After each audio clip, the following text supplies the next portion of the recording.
Hello everybody. Well, that was fast, wasn't it? Probably one of the quickest beta to launch turnarounds we've ever had. Anyway, this is the Ancient Echoes update. We got a whole brand new cave biome with a funky new quote-unquote tree that excels at farming all sorts of stuff. A new mini quote-unquote boss that will make sure you never run out of dreadstone, and best of all for me, some new deep ancient lore to uncover in the Lunar Archive and beyond. Let's dive on in. Now, I already covered most of this stuff in the beta showcase video I did very recently. If I knew the update was going to come so soon after the beta, I wouldn't have done the beta video, but I'll quickly go over everything again and emphasize the changes from beta to now for people who did or didn't watch that video. But before all that, it's a brand new update, so that means a new login reward. Log in during this update to get yourself a new bone armor skin. As well as that, we got a whole new series of skins as well. Swashbuckler skins, the remaining survivor skins, except for Wanda, and a bevy of swamp-based decorations, and Hawaiian shirts, including ones with references to Hamlet. Cute stuff all around. Now for the real meat and potatoes of this update. When travelling around your caves, you'll happen yourself across the Fumemerroll biome. A fumarole is another fancy word for a vent or a geyser that emits gases or volcanic vapours from down below, and this biome is no exception to that. As you can expect, it's full of these hot steamy geysers that emit a lot of heat, enough to keep you warm during winter or even overheat you if you ain't careful. These can be mined like any old boulder to get you a small amount of rocks. Since the beta though, this place did get a lovely makeover, with brand new turf and withered ferns occasionally to really tie the sauna together. But that's not why you're here.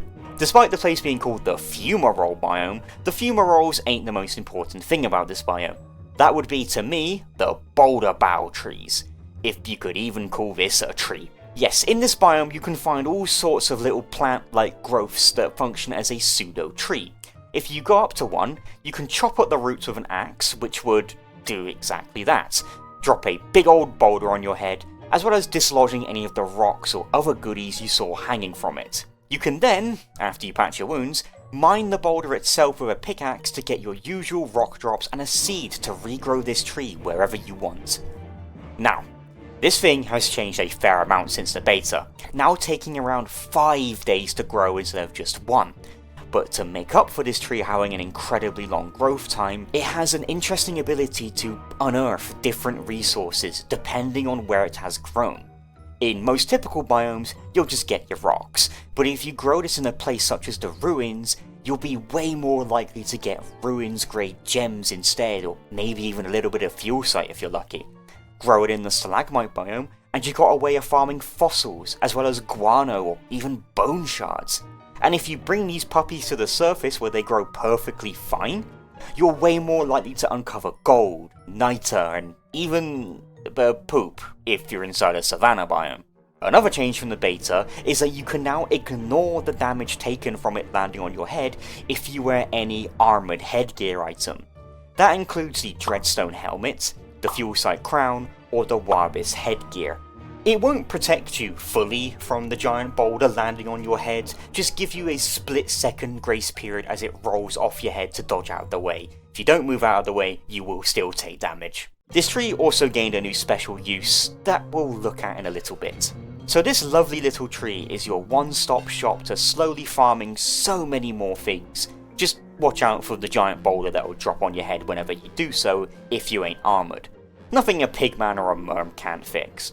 Or just being speedy and moving out of the way. It's very difficult, but you can avoid the damage if you're fast enough. Or you can even just light the roots on fire to make the boulder fall. Despite being made mostly out of stone, please don't try to burn them. It'll destroy the twigs, the loot dangling from it, somehow, as well as the seed itself if you end up mining the rock. Best to just chop them normally. Their long growth time reflects their utility, and does a good job at making them not a direct replacement for other dedicated sources of farming certain materials, like stone fruit bushes are for rocks, and sprout rock trees for gems. But plant enough of these, and you got yourself a very decent farm to check up on every 5 days. But these trees will never drop an extra seed, they only usually drop one. What do you do if you run out or if you simply want more? Well, another change from the beta, you fight the Great Depths Worm. Simple little addition, the worm now has Boulderbough tree seeds in its loot pool. Lovely stuff. Before we go look at the new archive changes, we're not done with the Fumemerroll biome yet. As I alluded to earlier, the fumarolles will pump out vapours from down below, and what can be found down below when shadow rifts are active? Miasma. Oh boy, there's gonna be a lot of it during shadow rifts. The fumarolles will take on a new red appearance as they slowly churn out miasma into the surrounding area, making this zone go from a lovely little biome full of the best tree ever to a choking nightmare populated by Ripple. Oh yeah, this is a Ripple. It will show up during the shadow rifts in this biome as a somewhat passive giant. It will scoot around the place munching up miasma, growing in length as it does so, and minds its own business, despite its monstrous appearance. You can try attacking it, but most of your weapons will just bounce right off, and Ripple won't even acknowledge you. Heck, the only way it can hurt you is if it moves when you're too close to it on account of the big old spikes growing off of them. But in this update, you're now able to fight Ripple. In a sense. If the centipede guy gets a bit too close to a Boulderbough tree as it falls down, it will flip Ripple over into a vulnerable state, opening it up to your attacks. Kinda like that big caterpillar boss from Mario Sunshine. Its squishy underbelly is a lot more vulnerable to weapons than its carapace, so you'll be able to actually harm the guy now. It's a bit fiddly to get it close to a boulder tree, but it works. It still won't actually attack you or even care if you do this, the poor thing, letting you wail on it to your heart's content and get an absolute boatload of pure horror and dreadstone from it, if you can deal with the heartbreak and the faff it takes. Remember, the longer Ripple gets from eating miasma, the more loot it'll drop. And that concludes the Fumemerroll biome. Cool tree, cool centipede, cool vents. However, it's now high time we talk about the new Archive Vault. Now getting to this new archive biome ain't easy. In fact, you won't find it connected to the archive at all. Instead, you'll find it after being sucked down by a whirlpool on the ocean surface of your world. Be careful not to do this on your main boat since it will get destroyed. Once you're in this new area, I really hope you've powered up the archive before coming here, since when powered up, you'll be able to navigate around the archive vault maze structure thing by means of these teleporting stones. If you didn't power up the archive, then hop down this egress here to be placed back into the archive itself, go get those iridescent gems and power it back up. But once you're in the archive vault and it's all powered up, oh, you're in here alright. The deepest parts of the Ancient's lore awaits you. The very first room is even populated by corpses of actual Ancients. The first time we've even seen them in the pseudo-flesh. It looks like they had little ugly buggo faces and wore fuel site plates and spikes on their shell. Maybe they were like hermit crabs. There's a lot of crab imagery in this game. Anyway, they also have these 3 masks next to each of their corpses. The Elytra, the Architect, and the Visionist. People who saw the beta video or played it themselves are probably gutted to see that the Visionist mask no longer looks exactly like Wilson. All of those theories about time travel and destiny have to be cancelled for now. Instead, you can use these lunar masks to read lunar rune stones found in this ancient vault, the lunar archive we all know and love, and new since the beta, the obelisks in the atrium and the ramparts outside the lunar grotto. The texts you can read explain myriad things, but they essentially describe the maze you're now in, as well as the ancients' love and worship of Altar, and their resentment and distrust for the shadows. But only the text found in the archive will state that. The texts found in the atrium tell a different story, one of devotion towards the shadows, loyalty in the midst of neglect, and how the shadows no longer terrify them. We see how the ancients went from worshipping Altar to worshipping the shadows, the texts found in the lunar archive being the ones written first, and the ones written in the atrium to be the ones written last. It gives me the impression there was some kind of dichotomy that led to infighting among the ancients. The ones that still believe Altar cared for them and would come back, against the ones that believed the shadows were the ones to guide them. There's also another name mentioned in these stones, Shrouden. The texts allude to something called by many names, and Shrouden to simply be one of them. Could this be what the ancients are calling the big evil red eye, the one some are led to think is called Tenebra by the Void Masks? Shrouden being one of the names the god could have? It's interesting. It makes it seem more realistic in a sense, that a deity could have multiple names across different cultures, a lot like what we see in the real world. It's not like this big eye is going around telling people their name. though I do wonder what alternative names altar could have had among different cultures. Some great lore here, but it's not the only lore that you'll find, since exploring around the halls you'll find myriad rooms, some containing the lunar runestones, some containing nothing, but one containing a brand new playbill that we'll look at very shortly. However, some rooms will also contain fountains of knowledge. These will give you new blueprints when cracked open on the ancient orchestrina thingy to allow you the ability to craft new turf and cute little vases for your base in the Sanctum style. Speaking of that, the orchestrina puzzle has now gotten way more forgiving, no longer fully resetting on every mistake that you make, and now only undoing the last 1 or 2 moves depending on your progress. Makes it way less tedious, I love it.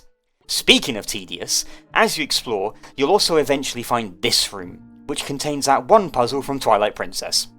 Essentially in this room, you need to cross to the other side by hopping on these unstable rock plinths, whilst these robots will mimic your moves to try and cut you off. And don't worry about falling in here, you'll suffer no penalty if you fail. Once you make it to the other side, you'll find the final threshold. But what is this vault? Why was it made? And who made it? Well, as I alluded to earlier, some answers may be found in the latest playbill that you can find within these halls.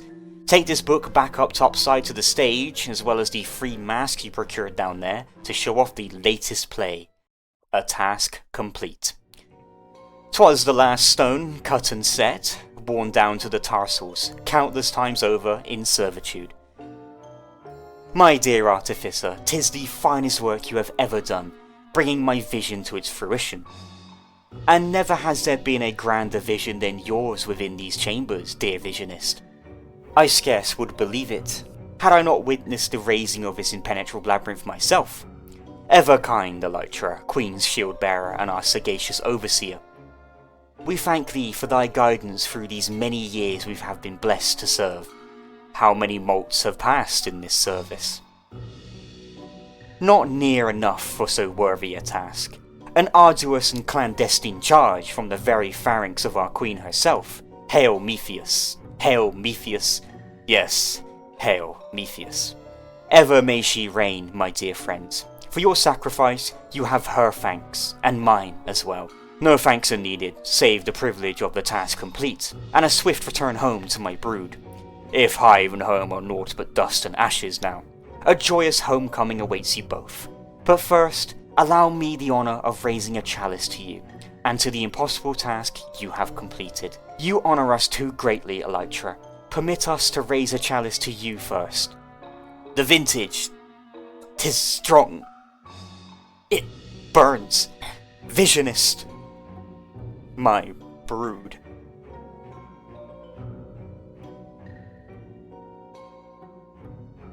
What have you done, shield-bearer? Curse you. Curse your queen and all her husk promises. Curse the realms below and the skies above. May your brood rot. May all you hold dear be drowned in shadow. May all be undone by the other. Dear Artificer, you ask what I have done, unlike our beloved Visionist. I drank from the chalice of duty with full knowing of its bitter contents. Now, with brethren lying dead before me, I shall keep vigil over our work until I too join them in oblivion. My only consolation is this, that I served her, and fulfilled what was required. Hail Metheus, ever may she reign. That is the main play. Each mask also has its own soliloquy they can perform that tells us about themselves, but I'll be going over the play we just saw since it contains all of the pertinent information. So, the Visionist was the designer for the Sanctum itself, the vault, so to speak. The Artificer was the one that helped construct it, and Elytra was Metheus' shield-bearer, overseer, her possible second-in-command. The vault was designed and built under Metheus' word, who has now been confirmed to be the Queen of the Ancients. This vault was constructed with utmost secrecy from the rest of the Ancients, but as you could imagine, a part of keeping a secret like this was to make sure that nobody ever left its halls. leading to the Elytra having to poison and kill the designer and the constructor of the vault, with Elytra themselves, under Metheus' orders, to remain vigil over the Sanctum, forever long as they would last. But what was this Sanctum, this vault made to even contain? What horrors was it made to keep out, or even in for that matter? Something dangerous enough to require utmost secrecy, and because of that, something we'll have to sadly wait until the next update to find out. Alas. Sadly, as of now, this place is still a dead end. It's a safe assessment to make that the final part of this update will contain the last room of this dungeon, and that most likely includes the big weird evil statue monster we saw in Charlie's recent animated short. But that's not for today. For now, let's go enjoy the Fumemerroll biome and make a bunch of Boulderbough trees everywhere. And that's about it for the Ancient Echoes update. Some cool new tech found in the Archive Vault dungeons, I hope this means we get more dungeons in the future, as well as a whole brand spanking new biome with the best tree ever and a cute dreadstone centipede that I hate to hurt. I eagerly await to see how the Shadow questline concludes in the hopeful near future. But that's about it for this video. I'm sorry I went over things twice in such a short time period since the last video. I just really didn't expect Clay to update this beta to live so fast. Either way, I hope I captured the update and the changes from beta as best as I could. Thank you all so much for watching. I hope you all have a lovely day. Bye bye everybody.